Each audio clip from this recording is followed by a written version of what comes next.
malienne se donne encore plus de moyens de la libération totale du Mali. Pour renforcer davantage sa force de frappe sur le terrain, l'armée malienne se réarme encore en poursuivant son partenariat stratégique avec la Russie, partenariat qui du reste porte ses fruits déjà.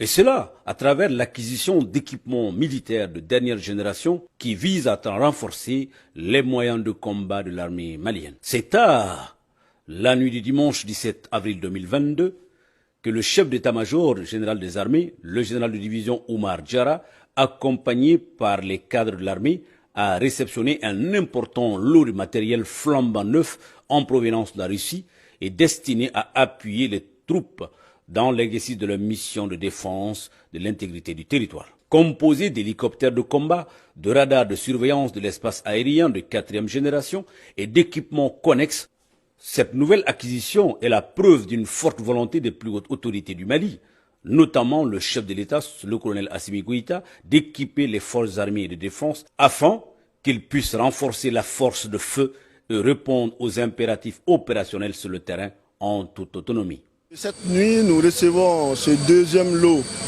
d'équipements militaires en provenance de la Russie au nom du ministre de la Défense et des anciens combattants.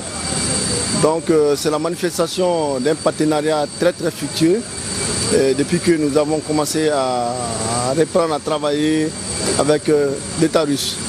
Ça c'est le premier. Le deuxième point, c'est aussi la manifestation d'une volonté politique très forte d'équiper l'armée malienne en moyens conséquents pour qu'elle puisse être en mesure de mener à bien sa mission de défense de l'intégrité territoriale, de la protection des personnes et de leurs biens, et la paix et le retour de la sécurité sur l'ensemble du territoire malien. C'est un deuxième lot de matériel. La fois dernière, le ministre avait reçu le premier lot et cette réception cette nuit-là, donc c'est le deuxième lot. C'est composé de moyens aériens, de radars et puis d'hélicoptères de combat. C'est un renfort pour nous. Depuis un certain temps, on a commencé cette dynamique offensive.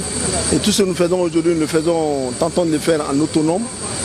L'objectif de tout ce que nous faisons au niveau de l'état-major général des armées et des armées et services, c'est de travailler à garder notre autonomie pour être en mesure de défendre de façon autonome notre territoire. Et je pense que cette réception cette nuit rentre dans ce cadre-là.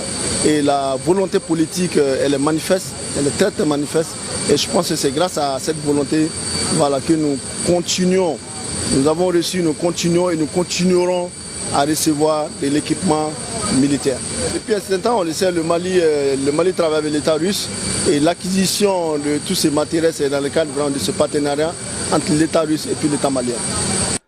Ainsi, avec ce réarmement moral et matériel des hommes, les forces armées maliennes, plus que jamais, continueront sur leur dynamique de montée en puissance, et cela à la faveur de ce partenariat stratégique entre le Mali et la Russie. Les FAMA mieux outillés, il ne reste plus qu'à leur souhaiter bonne chance dans la lutte contre le terrorisme qui mine notre pays depuis plus d'une décennie déjà.